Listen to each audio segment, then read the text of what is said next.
et du Saint-Esprit. Amen. La grâce de Jésus, notre Seigneur, l'amour de Dieu le Père, la communion de l'Esprit Saint, soit toujours avec vous. Et avec votre esprit. Merci d'être là avec nous. Merci de votre hospitalité, mes sœurs, dans cette chapelle de Saint-Joseph. Et merci à tous ceux et toutes celles qui non seulement participent avec nous dans cette chapelle, mais aussi tous ceux et toutes celles qui, par les réseaux sociaux, par l'Internet, par toutes sortes de techniques modernes aujourd'hui, sont en communion avec nous derrière leur écran. Alors encore une fois, nous sommes là pour, en ce temps de réjouissance pascale, pour célébrer la mort et la résurrection du Seigneur, ce drame de l'amour passion qui va jusqu'au bout et qui se renouvelle sans cesse à chaque Eucharistie et qui nous rassemble encore et encore dans la même communion, dans la même foi, dans la même espérance. Alors nous allons prier aussi aujourd'hui avec tous ceux et toutes celles qui sont avec nous dans cette célébration, ici et derrière leur écran, comme je l'ai dit, aux quatre coins de Maurice et aussi aux quatre coins du monde. Les gens sont avec nous de partout. Et puis nous prierons aussi aux intentions des uns et des autres. Je pense en particulier à une amie qui a fêté hier ses 60 ans et qui voulait qu'on ait une intention spéciale pour elle hier soir. Et puis nous avons d'autres raisons aussi, d'autres intentions de prière, à savoir des choses beaucoup plus dramatiques, de tous ceux et de toutes celles qui sont touchés par cette épreuve du moment, cette épreuve mondiale, et qui sont là comme suspendus avec leurs questions au cœur de leur on va le voir tout à l'heure dans l'évangile, au cœur de la nuit, de leurs questions, de leurs épreuves. Comment nous pouvons laisser la lumière toucher nos cœurs et transformer nos vies. Alors, pour accueillir cette lumière, tournons-nous vers le Seigneur et vers sa miséricorde infinie et sa compassion infinie pour nous. Il n'est qu'amour, lumière, miséricorde et compassion. Reconnaissons-nous pécheurs devant lui et confions-nous à sa miséricorde.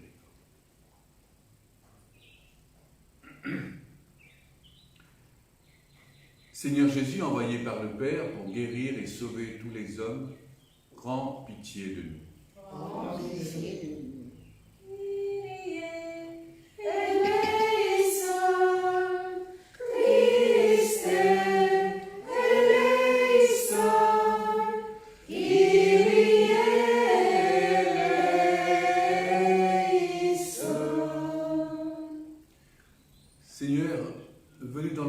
Partager nos peines et nos joies, et nous arracher à la mort et au péché, prends pitié de nous. Seigneur, pitié pour nous. Ô Christ, pitié pour nous. Seigneur, pitié pour nous. Seigneur, ressuscité plus fort que la mort, pour nous ouvrir les chemins de la vie éternelle, prends pitié de nous. Kyrie eleison, Christe eleison, Kyrie eleison. Que notre Dieu, dont l'amour est tout-puissant, plus fort que la mort, nous fasse miséricorde, qu'il nous pardonne nos péchés, qui nous conduisent à la vie éternelle. Amen. Ensemble, toujours dans la gloire de la résurrection, proclamons ensemble cette gloire de notre Dieu. Gloire à Dieu au plus haut des cieux. Et paix sur la terre aux hommes qui l'aiment. Nous te louons, nous te bénissons, nous t'adorons, nous te glorifions, nous te rendons grâce pour ton immense gloire. Seigneur Dieu, Roi du ciel, Dieu le Père puissant, Seigneur Fils unique de Jésus-Christ, Seigneur Dieu, agneau de Dieu, le Fils du Père, toi qui enlèves le péché du monde, prends pitié de nous. Toi qui enlèves le péché du monde, reçois notre prière. Toi qui es assis à la droite du Père, prends pitié de nous. Car toi seul est saint, toi seul est Seigneur, toi seul est le Très-Haut, Jésus-Christ, avec le Saint-Esprit, dans la gloire de Dieu le Père. Amen. Prions encore Dieu notre Père.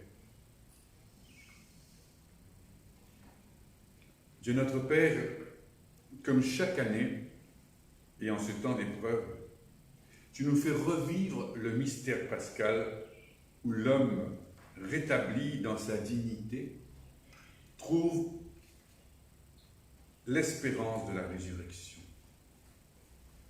Donne-nous d'accueillir avec confiance, avec amour, ce que nous célébrons ici dans la foi, avec cette Eucharistie qui nous rassemble. Par Jésus-Christ, mort et ressuscité, qui vit avec toi et l'Esprit Saint, Dieu vivant pour les siècles des siècles. Amen.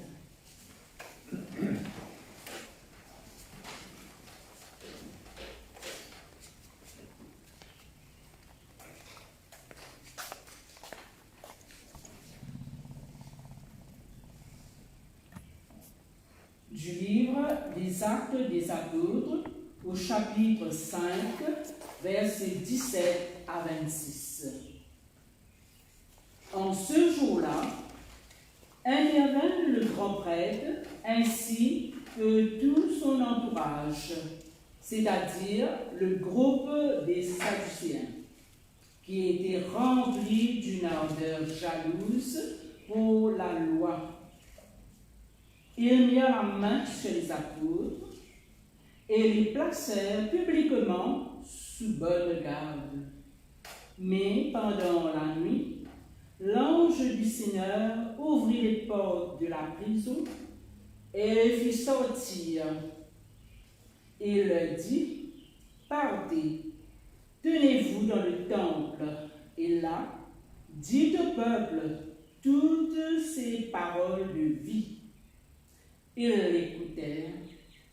Dès l'aurore, ils entrèrent dans le temple, et là, il enseignait.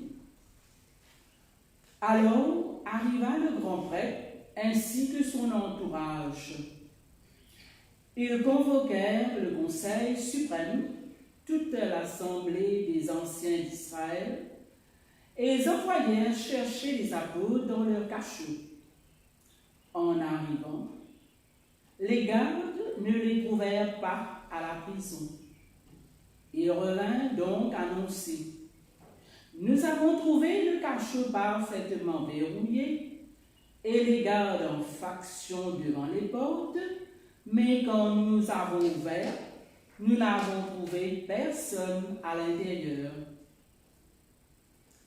Ayant entendu ce rapport, le commandant du temple et les grands prêtres, tout perplexes, se demandaient ce qu'il adviendrait de cette affaire. Là-dessus, quelqu'un vient leur annoncer, « Les hommes que vous aviez mis en prison, voilà qu'ils se tiennent dans le temple et enseignent le peuple. » Alors le commandant partit avec son escorte pour les ramener, mais sans violence, parce qu'ils avaient peur d'être lapidés par le peuple. Parole du Seigneur. Nous rendons grâce à Dieu.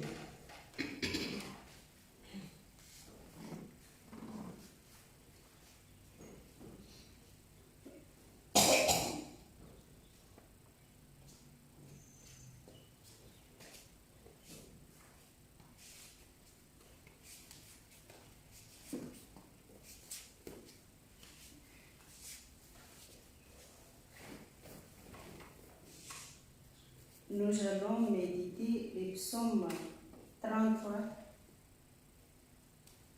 Je bénirai le Seigneur, toujours et partout. Je bénirai le Seigneur, toujours et partout.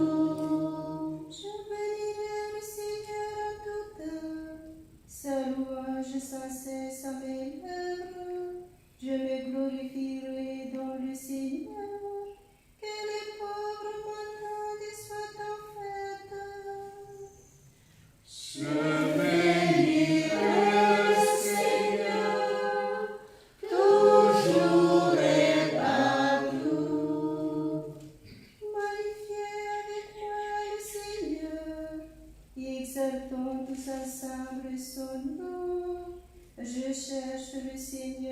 il me repose de toutes mes frayeurs, il me délivre. Je bénirai le Seigneur, toujours et partout. Qui regarde vers lui resplendira, sans ombre ni trouble au visage. Un pauvre crie, le Seigneur entend, il le sauve de toutes ses angoisses. Je bénirai le Seigneur, toujours et partout. L'ange du Seigneur campe alentour, pour libérer ceux qui le craignent. Goûtez et voyez, le Seigneur est beau, heureux qui trouve en lui son refuge. Je bénirai le Seigneur, toujours et partout.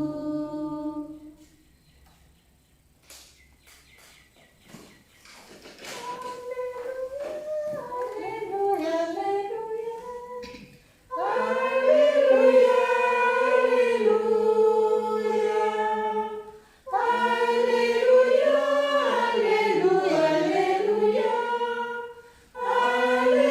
alléluia, alléluia. Dieu a tellement aimé le monde qu'il a donné son Fils unique, afin que ceux qui croient en lui aient la vie éternelle. Alléluia, alléluia, alléluia, alléluia, alléluia,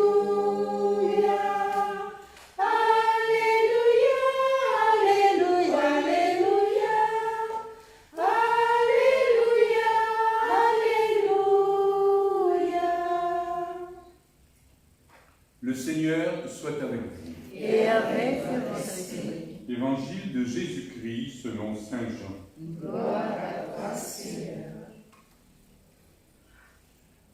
Dieu a tellement aimé le monde qu'il a donné son Fils unique, afin que quiconque croit en lui ne se perde pas, mais obtienne la vie éternelle.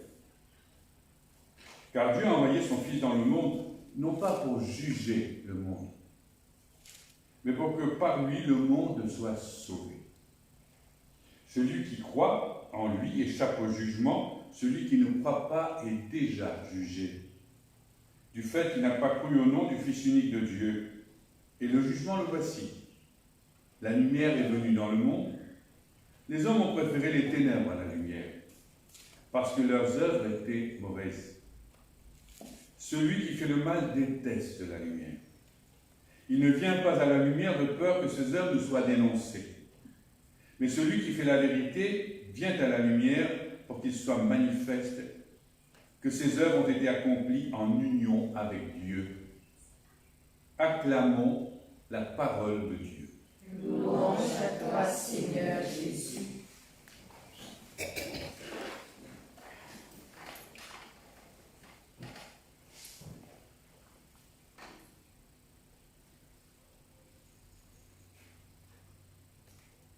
Difficile, aujourd'hui, au cœur de cette période sombre de notre vie, de ces temps difficiles, obscurs, sombres, confus, qui suscitent tant de frayeur, d'angoisse, de questions, de venir parler, de choisir entre les ténèbres et la lumière. Et pourtant, c'est une question pour notre foi. Nous sommes toujours dans le dialogue entre Jésus, la rencontre entre Jésus, cette personne, cet homme, et cette rencontre mystérieuse d'un homme Dieu, qui vient se présenter à nous et qui continue son dialogue avec cet homme juste qui est venu le voir dans la nuit, Nicodème.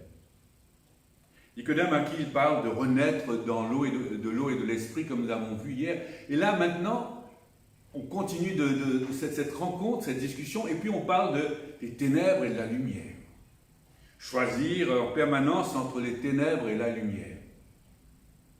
Je ne sais pas comment vous faites ça, vous, mais devant un tel constat, je suis obligé de reconnaître que chacune de nos vies, la mienne comme la vôtre, elle est faite de ténèbres et de lumière. Qui voit clairement en lui tout ce qu'il faut faire et marcher toujours très droit? Non, nous sommes comme dans un combat dans la nuit. Vous savez, moi j'aime bien il y a une image que j'aime beaucoup. Dans toutes ces images qui évoquent la foi, la marche dans la foi, on avait déjà évoqué ça avec les disciples d'Emmaüs, mais il y a une image qui me plaît beaucoup. C'est la bagarre, en quelque sorte, spirituelle, dans la Bible, entre Jacob et ce personnage mystérieux, étrange, avec qui il se bat toute une nuit. Et au matin, après s'être accroché à lui toute la nuit et ne pas le laisser échapper, au matin, ce personnage mystérieux lui donne un coup sur la hanche et il va sortir boiteux. Boiteux de ce combat nocturne avec ce mystère, cet étrange mystère, ce personnage mystérieux, et nous découvrons qu'il s'agissait bien sûr d'un combat comme avec Dieu. Oui, nous sommes tous un peu bancal, un peu boiteux dans notre démarche de foi. Hein. Nous sommes tous en marche vers notre terre promise. On n'a pas fini de devenir qui nous sommes, mais quelle marche mystérieuse, quel combat permanent. Chacun de nous livre son histoire sainte, sa propre histoire sainte. Ce n'est pas seulement celle qui est décrite dans la Bible avec les personnages de l'Ancien Testament, le peuple de Dieu, mais chacun de nous continue d'avancer vers sa terre promise dans une bagarre permanente. D'avoir à choisir sans cesse en soi-même en faisant cette lumière. Et au bout d'un moment, il faut bien reconnaître avoir l'humilité de reconnaître qu'on ne peut pas vivre ça tout seul. Si l'Esprit Saint ne nous éclaire pas, ne nous donne pas sa lumière, on n'a pas certains ont la prétention, d'après toutes sortes de recettes spirituelles, de sortir de là victorieux, d'être satisfait, d'avoir trouvé la bonne recette qui nous permet d'avancer. Moi, ça m'est arrivé de temps en temps cette tentation, et puis jusqu'au jour où l'instant d'après, on se casse la figure. Et puis on se rend compte que, mais non, Seigneur, humblement, c'est avec toi que je veux avancer. Il n'y a que toi qui puisses nous aider à avancer. Alors, d'autres non seulement pensent qu'ils vont y arriver tout seuls, mais ont petit à petit éliminé Dieu comme une espèce un peu de personnage en trop dans leur vie. Hein. Dieu, c'est une espèce de support, de vitamine pour ceux, les faibles. Nous, on sait comment mener notre vie. D'ailleurs, de toutes les façons, très souvent, nous voudrions bien être à la place de Dieu, prendre la place du chauffeur en disant « laisse-moi faire, moi je sais mieux que toi ce qu'il faut faire ». Et puis on se rend compte que non, c'est pas comme ça que ça se passe. Et nous sommes là, très souvent, nous sommes en train d'avancer, et on nous dit que le péché, c'est en avançant de rater la cible, de temps en temps de prendre les chemins de travers. Oui, c'est ça. On est là, un peu confus, on s'égare souvent. Mais le tout, c'est humblement de revenir dans la lumière avec le Seigneur. Mais il y a d'autres qui, au contraire, enfermés dans cette espèce de démarche personnelle et seuls, selon notre propre force. Moi, vous savez, non seulement on rencontre des gens qui ont beaucoup de mal à voir la lumière dans leur propre vie, hein, de chaque jour, dans cette espèce de combat. Moi, j'aime beaucoup les tableaux. Je vais voir des musées, j'ai amené beaucoup de gens dans les musées. J'aime beaucoup les tableaux qui me touchent le plus, ce sont les tableaux en clair-obscur, où il y a beaucoup d'ombre et la lumière va justement ressortir dans ces ombres. C'est ça qui est extraordinaire. C'est ce que nous vivons tous les jours. Oui, mais alors, certains, fatigués de ce combat, ils ont fini par dire après tout, fatigués de cette espèce de culpabilité, ils sont mis de tout de côté. Et aujourd'hui, justement, on ne sait plus très bien dans cette confusion pour beaucoup. Et le pire de tout, c'est quand on arrive à faire que des choses, et ça je le vois dans le monde aujourd'hui où nous vivons, chacun essaie et puis on est aussi à la merci des derniers courants, à la mode, des dernières tendances, des dernières recherches. Et donc, pour combien de gens aujourd'hui, ayant perdu les repères, ayant perdu les interdits qui sont aussi importants, il faut des interdits dans nos vies, des repères. Hein. On ne peut pas faire n'importe quoi et justifier tout cela. Mais moi, je connais des gens qui, à force de... Moi, ce qui me finit aujourd'hui, voyez-vous, c'est quand je fais une bêtise, quand je plonge dans le noir, je dis oui, là j'ai fait une bêtise, c'est noir. Mais d'autres, à force de le faire, finissent par dire mais non, c'est pas une bêtise, tout le monde le fait. Vous savez, ça c'est terrible.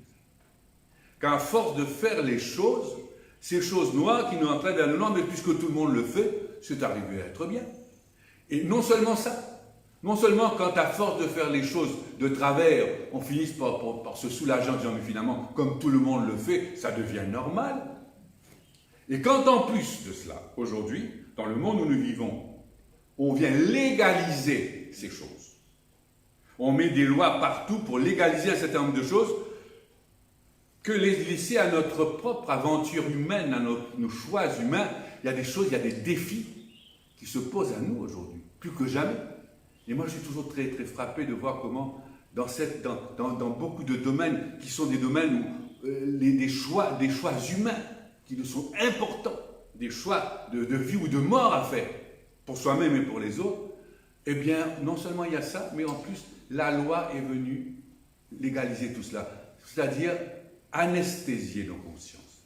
Nos consciences n'ont plus à travailler, à faire le choix entre ce qui est bien et ce qui est mal, entre la lumière et les ténèbres, puisqu'en plus, la loi vient légaliser et donc endormir notre conscience. Alors, vous voyez un peu, dans ce combat dans lequel nous sommes, et puis aujourd'hui, voilà. Et puis tout cela est en train d'être mis en question à un moment où on ne sait plus très bien où on va. Alors, au cœur de ce combat dans lequel nous vivons, cette parole vient nous dire « Dieu est la lumière ». Faites-lui confiance. Continuez d'avancer en tâtonnant, mais il est là. Et ce qui est extraordinaire, non seulement il est là, mais en plus, on vient nous dire que Dieu nous a aimés le premier, que Dieu aime ce monde. Beaucoup d'autres pensent qu'il faut Dieu menace de le détruire et qu'on ne sait plus comment faire pour arrêter le bras courroucé, furieux de Dieu. Non, Dieu aime ce monde. Il est venu sauver ce monde. Sauver ce monde de quoi? De cette espèce de désespoir, d'angoisse. Non, Dieu nous aime, une fois pour toutes. Quoi qu'il arrive, au cœur de nos combats, de nos obscurités, comme avec Jacob, il est là.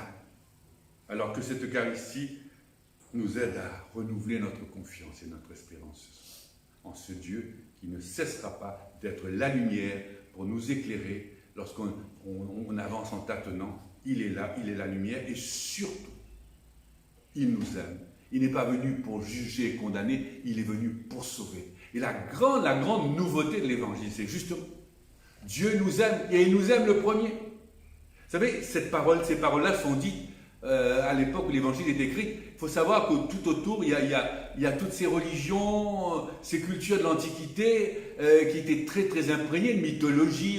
On se fabriquait l'Olympe, les divinités, etc. Mais ces divinités qui étaient dans un monde à part et qui avaient mis sur terre des hommes et des femmes à leur service. Ils n'avaient rien à faire avec les hommes et les femmes de l'époque. Eux, ils étaient dans leur monde à eux. Et puis, les hommes et les femmes essayaient de se débrouiller tant bien que mal de leur plaire pour éviter la casse, les problèmes. Et là, on vient de dire, mais non, ce Dieu-là, il n'est pas là-haut complètement détaché. Il aime tellement ce monde, et il nous aime en premier, qu'il a envoyé son Fils unique pour plonger avec nous dans ce monde. Comme je disais hier au propos du baptême, dans les bas-fonds de cette humanité, pour nous faire remonter le salut. Et c'est ça notre salut. C'est comme ça qu'on est sauvé. Croire en un Dieu qui ne détruit pas le monde, qui aime tellement ce monde qu'il s'est impliqué lui-même en son Fils, unique, aimé de tous. Alors cette Eucharistie nous le rappelle encore ce soir. Bénissons le Seigneur et rendons grâce pour une telle aventure avec un tel Dieu. Amen.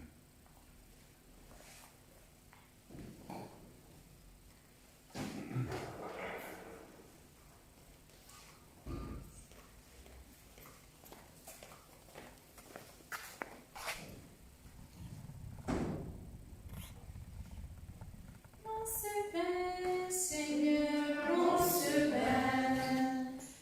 ce pain soit prière.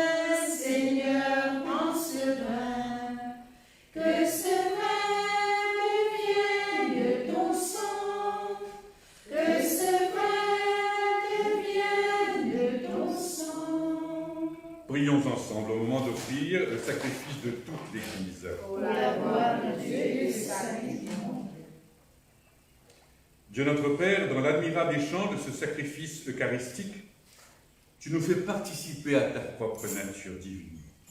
Toi qui nous as aimés jusqu'à envoyer ton Fils, s'engager dans l'amour au milieu de nous. Puisque nous avons la connaissance de ta vérité, accorde-nous d'être fidèles à cette vérité, à cet amour que tu nous as montré en ton Fils bien-aimé, Jésus-Christ, notre Seigneur et notre Dieu, qui vit avec toi et avec nous pour les siècles des siècles. Amen. Le Seigneur soit avec vous. Et avec votre esprit. Élevons notre cœur. Nous le tournons vers le Seigneur. Rendons grâce au Seigneur notre Dieu. Cela est juste et bon. Oui, vraiment, il est juste, il est bon de te glorifier, Seigneur, en tout temps, mais plus encore en ces jours où le Christ, notre Pâque, a été immolé. Car il est l'agneau véritable qui a enlevé le péché du monde. En mourant, il a détruit notre mort. En ressuscitant, il nous a rendu la vie. C'est pourquoi le peuple des baptisés, rayonnant de la joie pascale, exulte par toute la terre, tandis que les anges dans le ciel chantent sans fin l'hymne de ta gloire en disant d'une seule voix. C'est le Seigneur, Saint, éternel et son amour. Le ciel et la terre sont remplis de ta gloire. Hosanna, Hosanna. Saint, Saint est le Seigneur, Saint, éternel est son amour. Béni soit celui qui vient au nom du Seigneur. Hosanna, Hosanna. Saint, Saint est le Seigneur, Saint, éternel est son amour.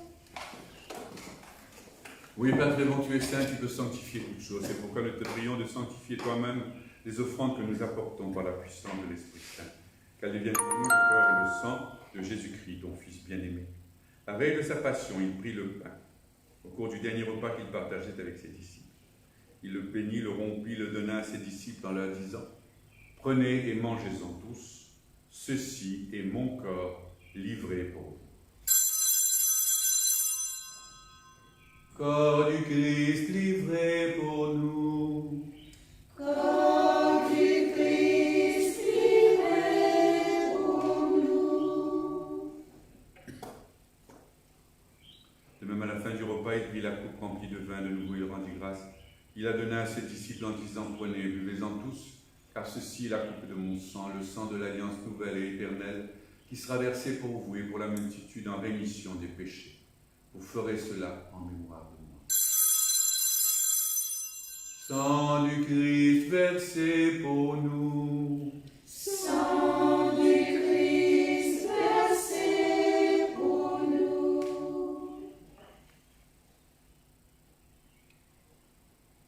Gloire à toi, Qui était mort, gloire à toi, Jésus.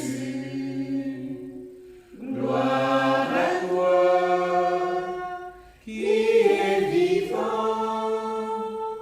Gloire à toi, gloire à toi, ressuscité, viens revivre en nous. Aujourd'hui et jusqu'au jour dernier. Oui, Père très bon, nous célébrons ici la mort et la résurrection de Jésus-Christ, ton Fils bien-aimé, et nous te remercions de pouvoir célébrer cette Eucharistie en ta présence. Nous t'en prions, donne-nous le corps et le sang de Jésus-Christ, pour qu'ensemble, nous soyons son Église, son corps ressuscité. Nous te prions pour cette Église, pour notre Saint-Père le Pape François, l'évêque de Rome, pour notre cardinal Maurice, l'évêque de Port-Louis, pour tous les chrétiens, pour les hommes et les femmes du monde entier, en particulier tous ceux et toutes celles qui sont particulièrement victimes, touchées par cette épidémie qui nous angoisse et nous trouble tous. Nous pensons en particulier à tous ceux qui en ce moment sont au premier rang du combat, ceux qui soignent les malades, tout le personnel soignant, tout le personnel de service dans les hôpitaux, les cliniques et ailleurs.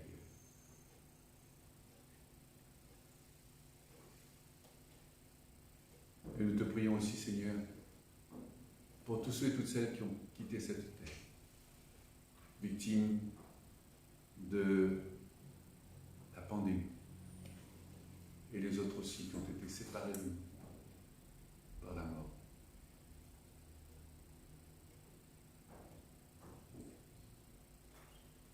Reçois-les dans ta lumière auprès de toi, là où nous espérons être rassemblés pour la fête éternelle que tu nous prépares, avec la Vierge Marie, la bienheureuse Mère de Dieu et notre Mère à tous, avec Saint Joseph, son époux, avec les apôtres et les saints qui ont vécu dans ton amitié, par Jésus-Christ, ton Fils bien-aimé.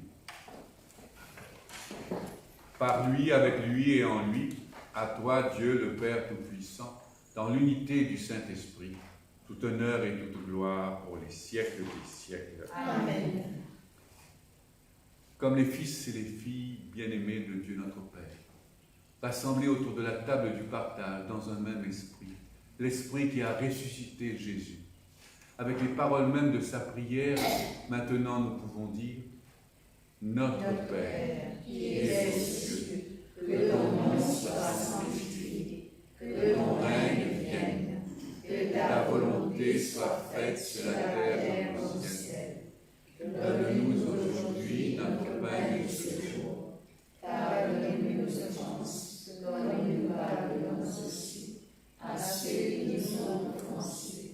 Et ne nous laisse pas entrer en tentation, mais délivre-nous du mal, car c'est à toi qu'appartiennent le règne, la puissance et la gloire. pour les siècles des siècles. Amen. Oui, Père, très bon, délivre-nous de tout mal. Du mal que nous subissons, du mal que souvent nous provoquons nous-mêmes. Du mal qui toujours nous arrête, nous divise et nous amène à douter de toi, de ta bonté, de ta présence au milieu de nous, surtout en ce temps d'épreuve. Renouvelle nos cœurs dans l'Esprit Saint, que cet Esprit Saint soit la source même de cette unité que nous savons pu refaire entre nous, de cette paix que nous ne savons pas bâtir, mais que Jésus-Christ ressuscité nous a promise. Cette paix qui nous réconcilie avec nous-mêmes, avec nos frères et nos sœurs séparés, et avec toi, Dieu notre Père. Cette paix que seuls connaissent tous ceux et toutes celles qui savent aimer, non pas avec un cœur arrogant et fier, mais avec un cœur de pauvre, un cœur de mendiant, un cœur de serviteur. Comme Jésus lui-même nous a aimés, comme il nous aime encore dans chaque Eucharistie, comme il nous aime spécialement ce soir rassemblés autour de cette table. Oui, Seigneur Jésus, ne regarde pas nos péchés. Regarde la foi de ton Église, regarde ton amour pour cette Église. Et pour que ta volonté s'accomplisse, donne-lui cette paix. Donne ta paix aux Églises orientales, aux Églises orthodoxes et à leurs patriarches. Donne ta paix aux Églises issues de la Réforme protestante et à la communion anglicane. Donne ta paix aux Églises évangéliques, à toutes les assemblées chrétiennes qui invoquent ton nom et aux pasteurs de chacune de ces assemblées. Mets fin à notre division et conduis-nous pas à pas vers l'unité parfaite de nos diversités enfin réconciliées en toi-même qui t'es fait serviteur, qui t'es abaissé jusqu'à mourir sur une croix et qui est maintenant ressuscité plus fort que la mort pour nous garder dans l'unité d'une même famille, d'une même Église, d'un même amour pour les siècles des siècles. Amen. Que la paix du Seigneur soit toujours avec vous. Et avec votre Frères et sœurs, dans la charité du Christ, vivons en paix les uns avec les autres.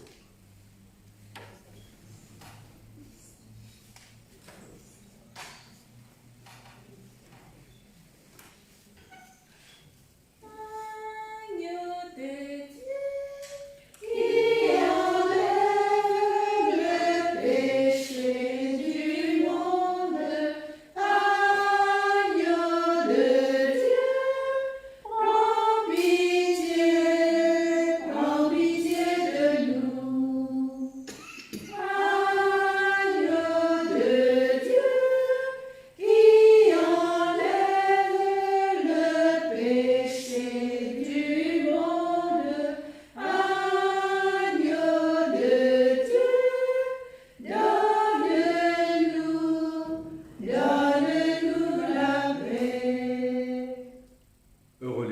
serviteurs au repas du Seigneur.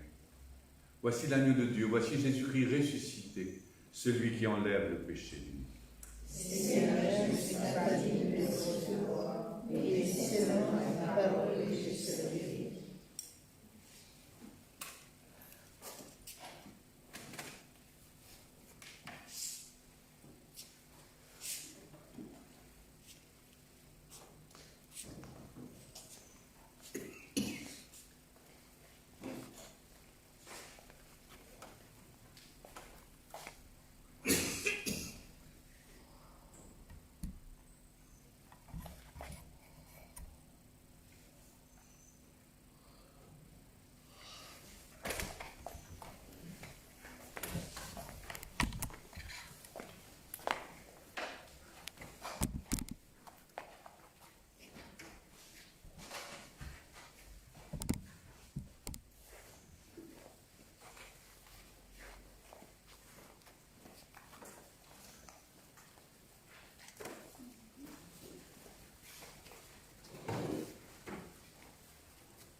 Une fois encore, à ce moment de notre célébration, nous avons partagé le pain et le vin de l'Eucharistie.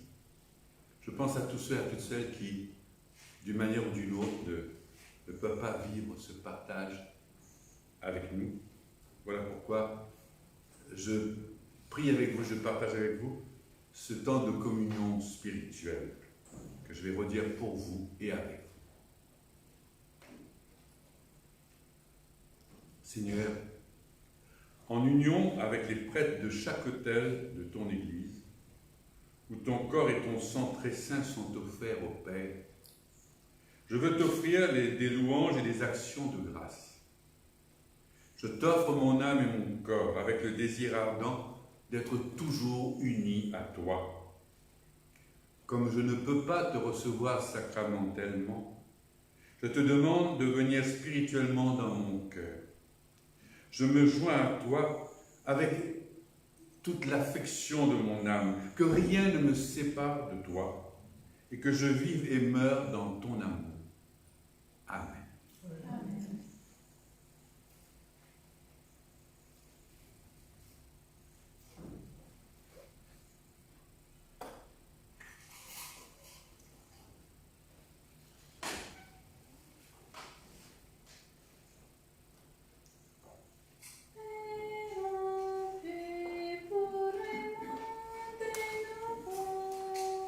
Gloire à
Et en communion avec l'Église tout entière qui est à l'île Maurice, nous redisons ce soir encore cette prière de consécration. Cœur sacré de Jésus, plein de miséricorde, par l'intercession du cœur immaculé de Marie, notre maman à tous, je me consacre à toi avec ma famille. Je te confie notre pays et tous les Mauriciens qui sont inquiets et qui souffrent de la pandémie du coronavirus.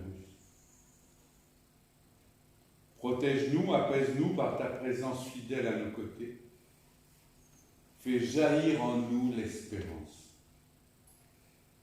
Je te confie spécialement les malades et leurs familles, le personnel médical qui se dévoue auprès d'eux, ainsi que tous ceux qui travaillent dans les services essentiels.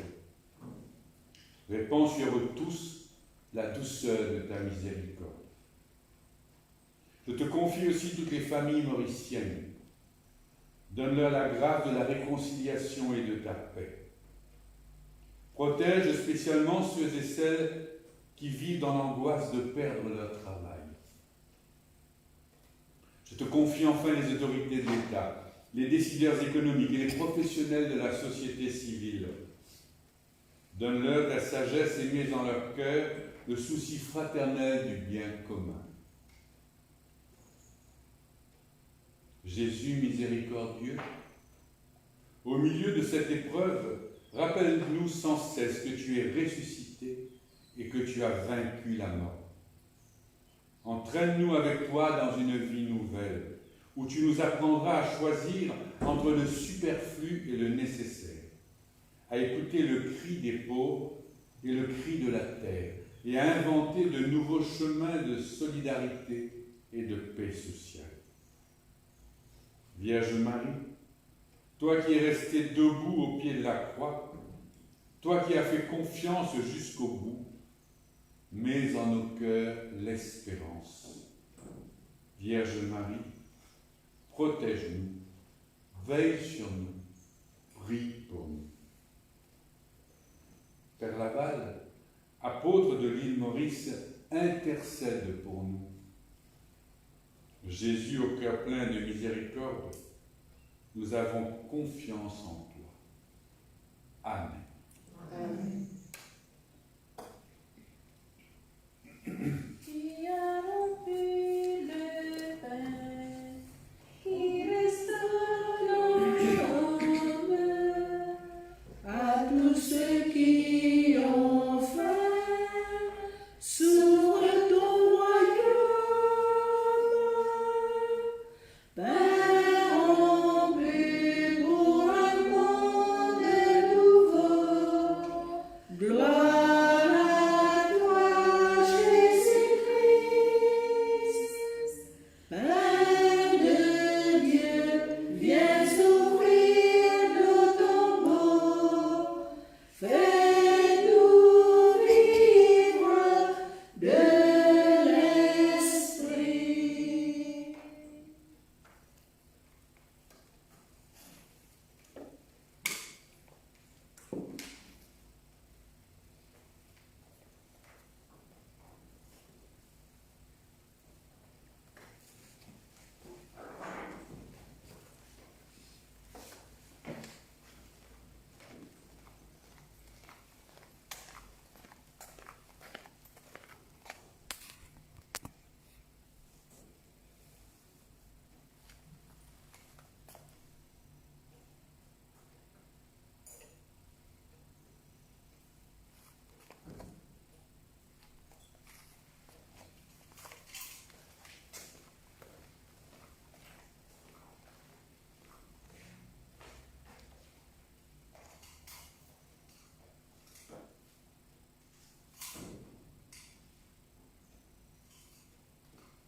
Avant de nous séparer, rassemblons une fois encore notre prière. Père très bon, béni sois-tu pour cette Eucharistie qui nous a réunis autour de la table du partage. Reste auprès de ton peuple, car sans toi, notre vie tombe en ruine et fait passer à une vie nouvelle tous ceux que tu as initiés au sacrement de ton royaume. Par Jésus-Christ, ton Fils bien-aimé, qui est mort et ressuscité, vivant avec toi et l'Esprit Saint, pour les siècles des siècles. Amen. Que notre Dieu, dont l'amour est tout-puissant, vainqueur de la mort, nous bénisse. Le Père, le Fils et le Saint-Esprit. Amen. Allez tous dans la paix et dans la joie du Christ. Alléluia, alléluia. Nous rendons grâce à Dieu. Alléluia, alléluia. Encore une fois, nous sommes arrivés à la fin de cette célébration pour mieux nous retrouver demain soir à la même heure, toujours à 17h. Et encore une fois, grâce à l'hospitalité des sœurs de la communauté des filles de Marie et à la chapelle Saint-Joseph. Donc, demain, rendez-vous à 17h pour une autre célébration de la mort et de la résurrection du Seigneur. Bonsoir à vous tous et à demain.